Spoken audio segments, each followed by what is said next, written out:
സിനിമയുമായി ബന്ധപ്പെട്ട് എമേർജ് ചെയ്തു വരുന്ന ചില സത്യങ്ങൾ അവ മാത്രമാണ് ഈ വീഡിയോയിലൂടെ പ്രേക്ഷകരോട് അവതരിപ്പിക്കാൻ ശ്രമിക്കുന്നത്. പുതിയ ഇറക്കുമതിയാണ്. അതെ, വൈകുന്നേരം കയറ്റുമതി ആയിക്കോളും. വിശ്വസിക്കരുത്. ഭക്ഷണം കഴിക്കാനും കള്ളം പറയാനും മാത്രമാണ് വാതുറക്കുന്നത്. ഒരു രാഷ്ട്രീയ സിനിമയാണെന്നും ആ രാഷ്ട്രീയത്തിൽ പക്ഷപാതിത്വമുണ്ടെന്നും ആ പക്ഷപാതിത്വം ഈ സിനിമയുടെ ഭാവിയെ ബാധിക്കുമെന്നുമുള്ള റിപ്പോർട്ടുകളാണ് പുറത്തുവരുന്നത്. എന്നാണ് പറയുന്നത്?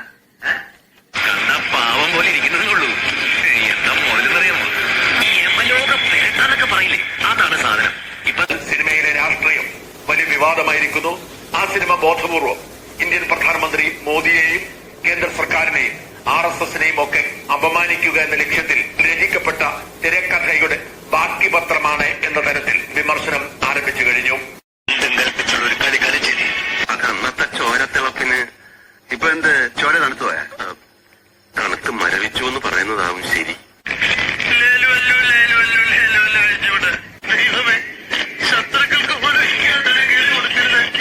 നിറഞ്ഞു നിൽക്കുന്നത് രാഷ്ട്രീയം തന്നെയാണ്. ഗുജറാത്ത് കലാപത്തിന് കാരണമായ ഗോദ്രയിലെ ട്രെയിൻ കത്തിപ്പിന്റെ പശ്ചാത്തലത്തിൽ ആരംഭിക്കുന്ന സിനിമ എന്ത് വേണം ചെയ്തു, പക്ഷെ ദേഹോപദ്രവേൽപ്പിക്കരുത്. പഞ്ചഭാവോ കണ്ടാ മനസ്സിലാവും. ഇതൊരു കാര്യം മറ്റേടത്ത് ഐഡിയ ആയിപ്പോയി. അവിടുന്നും കിട്ടി ഇവിടുന്നും കിട്ടി. ഇനി മരിച്ചാൽ ഐഡിയ പറയില്ല. ചർച്ചയാവുന്ന തരത്തിലുള്ള തുടക്കമിട്ടത് സംഘപരിവാർ ഭാഗത്തു നിന്നല്ല.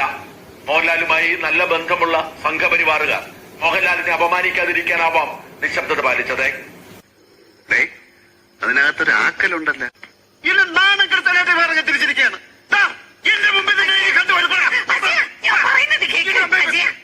പക്ഷെ വിവാദം കൊഴുക്കട്ടെ എന്ന് കരുതിയാവാം അന്തരിച്ച CPIഎമ്മിന്റെ സംസ്ഥാന സെക്രട്ടറി ആയിരുന്ന കോടിയേരി ബാലകൃഷ്ണന്റെ മകനും സിനിമാ നടനുമായ ബിനീഷ് കോടിയേരി സംഘപരിവാറിനെ ചൊറിഞ്ഞുകൊണ്ട് ആദ്യം പോസ്റ്റിട്ടത്. എങ്ങനെ സംഭവിച്ചാലും എനിക്കാണല്ലേ. കൈയും തമ്മിലടിച്ചാലേ ശബ്ദമുണ്ടാവൂന്ന് കരുതി ഒരു കൈ കെട്ടിവെച്ച് നോക്കി.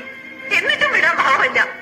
വെറുതെ കുറ്റപ്പെടുത്തുക സഹിക്കുന്നതിനും ഒരു അതിലുണ്ട് എന്ന് പറഞ്ഞ് മോദി സർക്കാരിനെയും അമിത്ഷായെയും നേരിട്ട് ചൊറിഞ്ഞുകൊണ്ട് ആദ്യം രംഗത്ത് വന്നത് ബിനീഷ് കോടിയേരിയായിരുന്നു. അത് സംഘവിരുദ്ധ ഗ്രൂപ്പുകൾ ഏറ്റെടുക്കുകയും വലിയ തോതിൽ പൃഥ്വിക്കും സംഘത്തിനും അഭിനന്ദനങ്ങൾ അർപ്പിച്ചുകൊണ്ട് അവർ രംഗത്ത് വരികയും ചെയ്തു. എല്ലാ ആക്ഷനും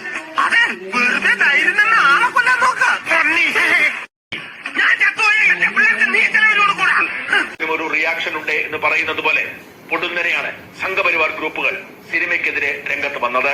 ജനം ടിവിയിലെ മുതിർന്ന മാധ്യമ പ്രവർത്തകൻ അനിൽ നമ്പ്യാർ എങ്ങനെ എഴുതി? അപ്പോൾ എങ്ങനെയാ ഇന്നലെ ഒരു പോസ്റ്റ് ഇട്ടതിന് എന്നെ തെറി വിളിച്ചവന്മാർക്ക് പ്രത്യേകിച്ച് ഏട്ടൻ ഫാൻസിന് സന്തോഷമായല്ലോ.